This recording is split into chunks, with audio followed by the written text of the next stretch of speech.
Rule 3 हमारा बात करता है कि कमर्शियल सूट में डिफेंडेंट जो डिनाई करेगा, इनकार करेगा, वो किस तरीके से करेगा, उनको किस चीजों की ध्यान रखना है। समझिए, फर्स्ट कह रहा है प्रतिवादी का डिनाइल उन्हीं तरीके से होगा जो सब रूल 2, सब रूल 3, सब रूल 4, सब रूल 5 में बताया गया होगा। रूल 2 क्या कह रहा है, प्रतिवादी अपनी रिटर्न स्टेटमेंट में स्पष्ट करेगा कि कौन सी बातें वह डिनाई कर रहा है, ठीक है, कौन सी बातें हैं जो स्वीकार और अस्वीकार करने में असमर्थ है, ना तो वो स्वीकार कर पा रहा है ना उसको अस्वीकार कर पा रहा है, तो वो इसको लिखना होगा कि वह वादी खुद ही उसे साबित कर दे। तो आपको ये रिटर्न स्टेटमेंट में क्लियरली स्पष्ट रूप से मेंशन करना होगा कौन सी बातें आप एक्सेप्ट कर रहे हैं, वो भी आपको रिटर्न स्टेटमेंट में मेंशन करना होगा। सब रूल 3 कह रहा है कि अगर डिफेंडेंट प्लेंट में किसी तथ्य को मना करता है तो उसके कारण भी आप क्लियरली मेंशन करने होंगे, ठीक है। और अगर वादी ने कोई जो कहानी लिखी है वो कहानी मैच ही नहीं हो रही डिफेंडेंट के अकॉर्डिंग, डिफेंडेंट कहता है कि भाई ये कहानी तो थी ही नहीं, ये कहानी तो ये थी बी वाली, तो जो मैच कहानी नहीं हो रही है तो आप एक अलग वर्जन भी लिख सकते हो, यानी कि जो अलग कहानी भी आप उसको मेंशन कर सकते हो अपने रिटर्न स्टेटमेंट में। वो सब रूल क्या कहता है, अगर डिफेंडेंट कोई जुरिडिक्शन कहता है कि जुरिडिक्शन पे आपत्ति कर रहा है, भाई जुरिडिक्शन ये लगती नहीं है, तुमने जो केस किया है वो दिल्ली जुरिडिक्शन पे किया है, डी, ठीक है, मामला तो डी दिल्ली जुरिडिक्शन पे किया है, जबकि ट्रांजैक्शन तो मुंबई में हुआ था, तो ट्रांजैक्शन कौन मुंबई में हुआ तो जुरिडिक्शन मुंबई लगेगी। तो आपको कारण बताने होंगे कि अगर क्षेत्राधिकार नहीं है तो कारण लिखोगे और सही कौन सा है वो भी आपको बताना होगा। और अगर आप वैल्यूएशन पे जो कोर्ट के जो सूट फाइल हुआ है उसकी वैल्यूएशन पे कोई आपत्ति कर रहे हो तो आपको कारण बताने होंगे कि क्यों गलत है, ठीक है, और उसका सही वैल्यूएशन भी आपको बताना होगा। ये था 3A। Hello everybody, welcome back this channel. तो अपन सीपीसी पढ़ रहे थे, सीपीसी में अपना ऑर्डर 8 चल रहा था, ऑर्डर 8 में अपन रूल 3 तक कंप्लीट कर चुके हैं और आज की वीडियो में अपन 3A और रूल 4 पे बात करेंगे, ठीक है। तो 2 रूल आज हम कंप्लीट करेंगे, ठीक है। तो चलिए शुरू करते हैं। रूल 3A हमारा बात करता है कि कमर्शियल सूट में डिफेंडेंट द्वारा जो इनकार किया जाएगा वो किस तरीके से होगा। अभी तक हम पढ़ रहे थे कि जो डिनाइल होगा वो कैसे होगा। अब यहाँ पे बात कर रहा है कि कमर्शियल सूट है, यानी कि यहाँ पे है कमर्शियल सूट की बात हो रही है। अगर कमर्शियल सूट में जो डिफेंडेंट है अगर इनकार करेगा, डिनाइल देगा, तो वो किस तरीके को, उनमें क्या क्या चीज़ें आपको ध्यान रखनी है। तो चलिए देखते हैं क्या है, ठीक है। ये हो गया आपके बेयर एक्ट का लैंग्वेज, तो मिलाना हो तो यहाँ से मिला लीजिएगा, ठीक है। तो चलिए शुरू करते हैं कि 3A, ठीक है, कमर्शियल सूट में डिनाइल कर रहा है डिफेंडेंट। अब उसमें क्या चीज़ें ध्यान रखनी होंगी वो देखते हैं। सब रूल 1 हमारा कहता है कि डिफेंडेंट का जो डिनाइल है, इनकार, उन्हीं तरीके से होगा जैसा कि सब रूल 2, 3, 4, 5 में दिया गया है। जैसे कि रूल 3, 4, 5 में बताया गया है उसी तरीके से डिनाइल करना होगा। तो सब रूल 2 पर सीधे बात करेंगे। तो सब रूल 2 हमारा बात करता है कि जो डिफेंडेंट है अपने रिटर्न स्टेटमेंट में स्पष्ट करेगा। क्या स्पष्ट करना है उसको स्पष्ट करना है कि कौन सी बातें वह नकार रहा है, यानी कि कौन सी बातें वह डिनाई कर रहा है, वो स्पेसिफाई क्लियरली उसको लिखनी होगी अपने जो रिटर्न स्टेटमेंट होगा, प्रतिवाद पत्र, ठीक है। सेकंड बात हमारी कह रहा है कि कौन सी बातें वह स्वीकार या फिर अस्वीकार करने में असमर्थ है, ना तो वो स्वीकार कर पा रहा है ना वो अस्वीकार कर पा रहा है, दोनों में असमर्थ है, तो वह चाहता है कि वादी उसे साबित करे। तो वो ये कहानी भी आपको लिखनी होगी, ये आपको लिखना होगा कि ना तो मैं इसको स्वीकार कर सकता हूँ ना मैं इसको अस्वीकार करने में असमर्थ हूँ, यानी कि दोनों में असमर्थ हूँ। तो यहाँ पर उसको ये लिखना होगा कि वादी इसे साबित करे खुद ही, ठीक है। उस केसेस में समझ गए। अब पॉइंट लास्ट पॉइंट क्या है कि कौन सी बातें वह स्वीकार करता है, यानी कि कौन सी बातें हैं जो वो एक्सेप्ट करता है, वो भी आपको क्लियरली मेंशन करना होगा, स्पष्ट रूप से लिखना होगा अपने रिटर्न स्टेटमेंट में। बस इतना ध्यान रखना है सब रूल 2 के लिए। सब रूल 3 में चलते हैं। सब रूल 3 कहता है कि अगर डिफेंडेंट प्लेंट में किसी तथ्य को, फैक्ट को नकार रहा है, डिनाई कर रहा है किसी फैक्ट को, तो उसे वह कारण भी लिखने होंगे। यानी कि जब आप किसी चीज़ को मना करोगे कि मेरे को ये मोटरसाइकिल नहीं चाहिए, तो भाई ये मोटरसाइकिल आपको क्यों नहीं चाहिए उसके पीछे एक कारण बता दीजिए। भाई इसका एवरेज सही नहीं है, तो अब समझ में आया भाई, इसलिए तेरे को करनी चाहिए। तो यहाँ पर वही बात कर रहा है सब रूल 3 में कि अगर कोई फैक्ट से आप डिनाई करोगे तो उसका कारण भी आपको उसमें लिखना होगा कि मैं इस फैक्ट से इसलिए डिनाई कर रहा हूँ। जैसे कि उसने बोला कि इसने मेरे को 5,000 रुपये दिए थे मैंने डिफेंडेंट को। अब डिफेंडेंट मना करता है कि मैंने 5,000 रुपये लिए नहीं है, मेरे को ऐसी कोई ज़रूरत ही नहीं थी, ना तो मेरे घर में शादी थी, ना मैं बीमार था, ना मेरे को कोई ज़रूरत थी। तो इस तरीके से आपको एक कारण भी लिखना होगा। अगर वादी से अलग कोई कहानी है, यानी कि वादी ने जो कहानी बताई है कि इसको इमरजेंसी थी, हॉस्पिटल में भर्ती था, इसलिए इसने मेरे को 5,000 रुपये मांगे थे, ये तो होगी वादी की कहानी। 1 तारीख को मांगे थे, 5,000 रुपये मांगे थे, मैंने हॉस्पिटल के बाहर दिए थे, ये वादी की कहानी हो गई। लेकिन अगर जो डिफेंडेंट है उसकी कोई और ही कहानी है तो वो अपनी कहानी अलग स्पष्ट कर देगा, जो वादी ने उसको लिखी है उससे जो अलग हो रही है तो वो अपनी कहानी अलग लिखेगा। इतना ही आपको ध्यान रखना है। अब सब रूल 4 में बात करते हैं। अगर जो डिफेंडेंट है कोर्ट की जुरिडिक्शन पर आपत्ति करता है, कौन कर रहा है आपत्ति, ऑब्जेक्शन यहाँ पर कर रहा है डिफेंडेंट, किस चीज़ के ऊपर, कोर्ट की जुरिडिक्शन, कि भाई जो वादी ने सूट लगाया है जो केस किया है मेरे ऊपर, उसकी जुरिडिक्शन लगती नहीं है, वो इस कोर्ट के अंतर्गत आती ही नहीं है, इस चीज़ को ऊपर आपत्ति कर रहा है, तो उसके कारण बताने होंगे कि इसकी जुरिडिक्शन यहाँ क्यों नहीं आती। भाई मैंने जो खेत बेचा था, यानी कि जो मैंने ट्रांजेक्शन किया था वो मुंबई में किया था, ना कि दिल्ली में किया था, तो इसलिए इसकी जुरिडिक्शन बनती नहीं। तो ये आपको कारण बताने होंगे, साथ ही ये भी बताना होगा कि कौन सी जुरिडिक्शन लगती है, क्योंकि दिल्ली में ट्रांजेक्शन हुआ ही नहीं था तो दिल्ली का कोर्ट लग ही नहीं सकता, इसलिए इसका कोर्ट होगा मुंबई में, क्योंकि ट्रांजेक्शन मुंबई में हुआ था। तो यहाँ पे कौन सा हो गया, आपको सही भी बताना है, और मना कर रहे हो तो कौन सा मना कर रहे हो और क्यों मना कर रहे हो, कारण लिखना होगा, और सही कौन सा है वो भी आपको लिखना होगा। ठीक, इतना क्लियर हो गया सब रूल 4 में।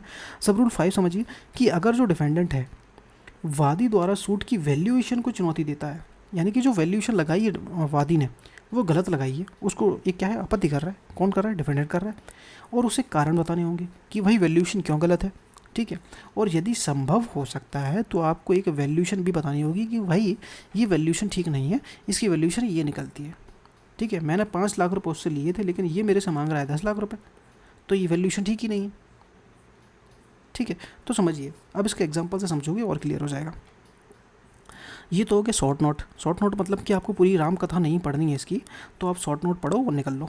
ठीक है, अगर रिवीजन करते हो तो मैं सजेस्ट करूँगा कि 1.5x इसको करके स्पीड में पढ़िए तो जल्दी रिवीजन हो जाएगा। ठीक है, तो समझ लेते हैं क्या है। कमर्शियल सूट में डिनाइल का सामान्य तरीके से सख्त और विस्तृत रूप से होगा, यानी कि मामलों में काफ़ी सख्त और विस्तृत होगा। समझिए, सिर्फ मैं इस आरोप से सहमत नहीं हूँ इतना कहना काफ़ी नहीं होगा। ठीक है, क्यों नहीं है, प्रतिवादी को हर फैक्ट अपने स्पष्ट तरीके बताने होंगे, मानता है, नहीं मानता है, वादी से सबूत मांगता है, ये सभी कहानी आपको लिखनी होगी अगर आप उनको नहीं मानते हो तो। ठीक है, ये नॉर्मली बना नहीं चलेगा कि मैंने तो पैसे लिए नहीं है, ऐसा नहीं चलेगा, तरीके से बताना होगा। हर इनकार करना होगा तो उसके कारण भी देने होगा। अगर कोई जो आप डिनाइल दे रहे हो तो उसका कारण बताना होगा कि मैंने ऐसा पैसा क्यों नहीं लिया, अगर लिया है तो क्यों लिया, क्यों नहीं लिया, तो इसके कारण आपको लिखने होंगे। सीधी सीधी बात है, अगर डिनाई करोगे तो कारण लिखोगे। अगर अलग कहानी है तो वही भी लिखनी होगी। वादी ने कोई और कहानी लिखी है, आपकी मैच ही नहीं हो रही है, तो आप दूसरी कहानी भी लिख सकते हो कि ऐसा मैटर हुआ ही नहीं था। ठीक है, वो भी लिख सकते हो। 4th हमारा पॉइंट क्या है, अगर कोर्ट की जुरिडिक्शन नहीं लगती है, वही वाला पॉइंट है कि जुरिडिक्शन नहीं है या फिर वैल्यूएशन गलत है, तो आपको ये सब भी उसके रीज़न लिखने होंगे और एक सही रीज़न भी बताना होगा कि जुरिडिक्शन सही कौन सी है और वैल्यूएशन सही है तो कौन सी वैल्यूएशन सही है, तो आपको ये सजेस्ट करना होगा जब भी आप डाटा स्टेटमेंट लिखोगे। अब एग्जाम्पल समझ लो और क्लियर हो जाएगा। मान लीजिए वादी कहता है कि डिफेंडेंट ने जनवरी 1 को, याद रखिएगा डेट, 1 जनवरी 2024 को 10 लाख रुपए का माल खरीदा, अब तक उसका भुगतान नहीं हुआ है। तो गलत डिनाइल इसमें क्या है, गलत डिनाइल है कि मैंने माल नहीं खरीदा है। ये सिंपल सा जवाब आपने लिख के दे दिया डिफेंडेंट ने अपने रिटर्न स्टेटमेंट में, तो ये गलत है। क्यों गलत है समझिए। सही डिनाइल क्या होगा कि वादी द्वारा आरोप 10 लाख रुपए का माल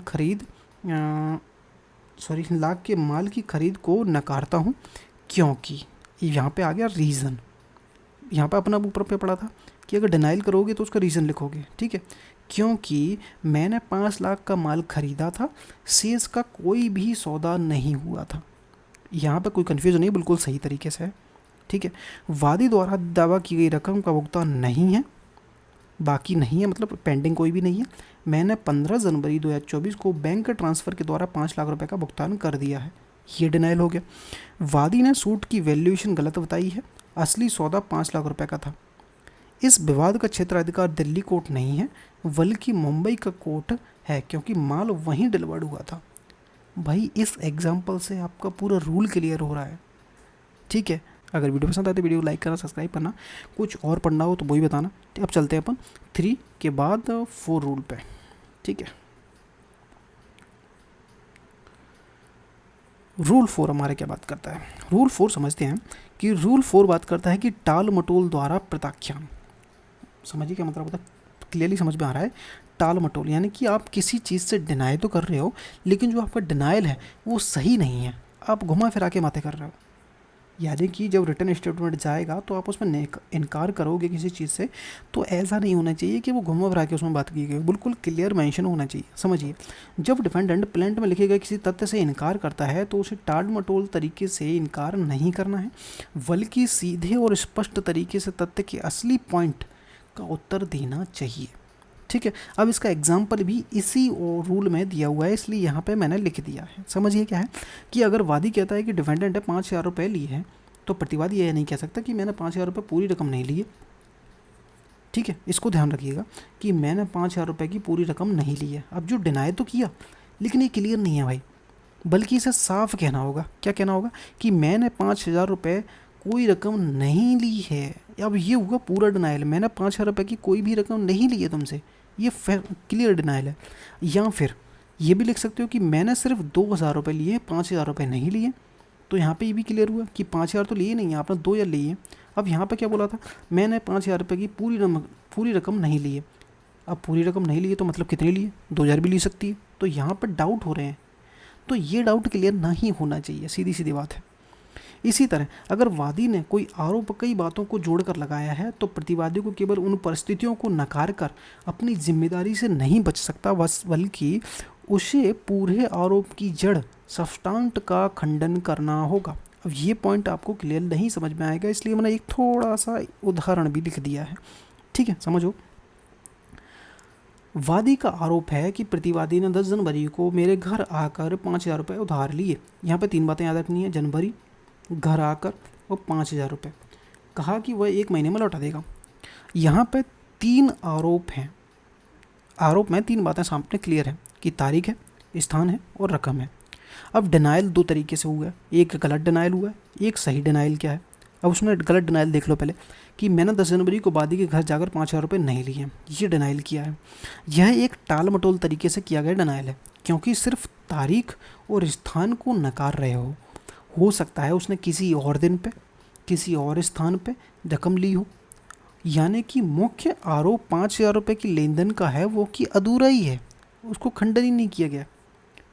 ठीक है, तो यहाँ पे आपने 2 चीज़ तो क्लियर मना कर दी डिनाइल में, लेकिन रकम तो छोड़ दी भाई।